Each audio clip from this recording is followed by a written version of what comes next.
মানুষ তো অনেক কিছু নিয়ে আক্ষেপ করে যে আমার একটা ফোন নাই বা গাড়ি নাই বা বাড়ি নাই বা অনেক কিছুই নাই। খুবই হয়ে গেছিলাম, মানুষে বলতো যখন আয়সা বলতো যে ছেলেটার লাইফটাই শেষ, ছেলেটার জীবনটাই শেষ। আমরা এই টিম নিয়ে যাতে বিশ্ব জয় করতে পারি, জাপান ওরা যেরকম ভালো খেলে তাদের সাথে খেলে আমরা যাতে বিশ্ব কাপ নিয়ে আসতে পারি দেশে। এই জীবনের অনেক অপূর্ণতা যাদের দমিয়ে রাখতে পারেনি তাদের সামনে স্বাভাবিক মানুষদের ছোট ছোট আক্ষেপগুলো কতটা তুচ্ছ, যাদের গল্প শুনলে আকাশের কান্নাও থেমে যায়। ভাগ্যর নির্মম পরিহাস, কেউ জন্মগতভাবে, কেউ দুর্ঘটনার শিকার। ক্র্যাচের ওপর ভর করে যাদের জীবন চলে তারাই কিনা ছুটে বেড়াচ্ছে ফুটবল মাঠে। জীবন সংগ্রামে বাধা আসে, তারপরেও ঘুরে দাঁড়াতে হয়, সামনের দিকে এগিয়ে চলতে হয় আপন শক্তিতে। ক্লাস 4-এ পড়ুয়া এক ছাত্র, সেই সময়ে টিফিন বা নাস্তা করার জন্য রাস্তা পার হতে গিয়ে ট্রাকে দুর্ঘটনায় আমার পাটা হারাই। মানুষ তো অনেক কিছু নিয়ে আক্ষেপ করে যে আমার একটা ফোন নাই বা গাড়ি নাই বা বাড়ি নাই বা অনেক কিছুই নাই, আর্থিকভাবে সফল না, অনেক কিছু নিয়ে করে, কিন্তু তার শরীরটা কিন্তু সুস্থ। কিন্তু আমরা নিজেরাই তো অসুস্থ, আমাদের তো আক্ষেপ করার কোনো নাই। খুবই হয়ে গেছিলাম, মানুষে বলতো যখন আয়সা বলতো যে ছেলেটার লাইফটাই শেষ, ছেলেটার জীবনটাই শেষ, জীবন বলতে আর কিছু রইলো না।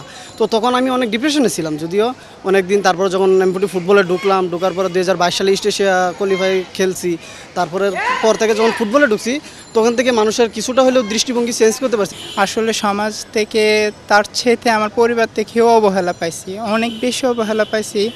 তো আমার জীবনটা আমি অনেক কষ্টে ভাবতাম আমি মনে হয় কিছুই পারবো না, ফুটবলেও অনেক কিছু করতে পারবো, কারণ আমাদের মধ্যে এমন প্রতিভা আছে কেউ হয়তো দেখে না। নিজেদের লক্ষ্যে অবিচল অ্যাম্পুটি দলের এই ফুটবলাররা জীবন সংগ্রামে ওরা যে হার না মানার মন্ত্রে দীক্ষিত।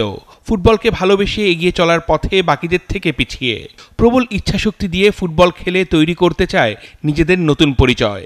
ওদের গল্পগুলো হতে পারে স্বাভাবিক মানুষদের জন্য বড় অনুপ্রেরণার। গাড়িতে হেল্পারি কাজ করতাম আমার 12 বছর বয়সে। তখন হচ্ছে বাস দুর্ঘটনায় আমার বাম সাইডে বাস উল্টা পড়ে, তখন পাটা আলাদা হয়ে যায়। আমাকে যখন আগে মানুষ ফোন দিত যে শিপন কোন শিপন, ওই পা নাই যে, কিন্তু এখন ফোন দিলে যে কোন শিপন, ওই যে খেলোয়াড় শিপন।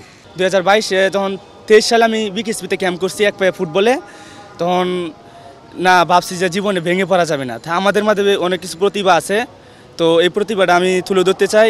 এখানে দেখি আমার মতো সবাই, তা আমার দেখে অন্যরকম লাগছে যে প্রতিবন্ধী মানে কি প্রতিবন্ধকতা থাকবে তাদের মাঝে, এটা না। ফুটবলে যেই টিমটা আছে আমরা এই টিম নিয়ে যাতে বিশ্ব জয় করতে পারি, জাপান ওরা যেরকম ভালো খেলে তাদের সাথে খেলে আমরা যাতে বিশ্ব কাপ নিয়ে আসতে পারি দেশে। এই থাকবে, ইচ্ছা থাকবে। খেলাধুলার মধ্যে দিয়ে ওদের স্বাভাবিক জীবনে কিছুটা গতি আনতে সব ধরনের চেষ্টা করছে আয়োজকরা।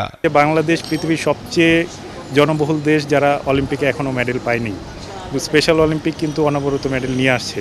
আবার প্যারালিম্পিকের ক্ষেত্রে জুমা আর্চারিতে সে অলরেডি কোয়ালিফাই করেছে।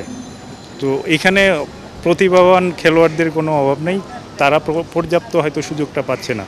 আমরা চেষ্টা করছি তাদেরকে একটা প্ল্যাটফর্ম দেওয়ার জন্য। সরকারি ও বেসরকারিভাবে আরও বেশি সহযোগিতা পেলে ওরাও দেশের জন্য ছিনিয়ে আনবে অর্জন। অর্ণব বাপি, 71।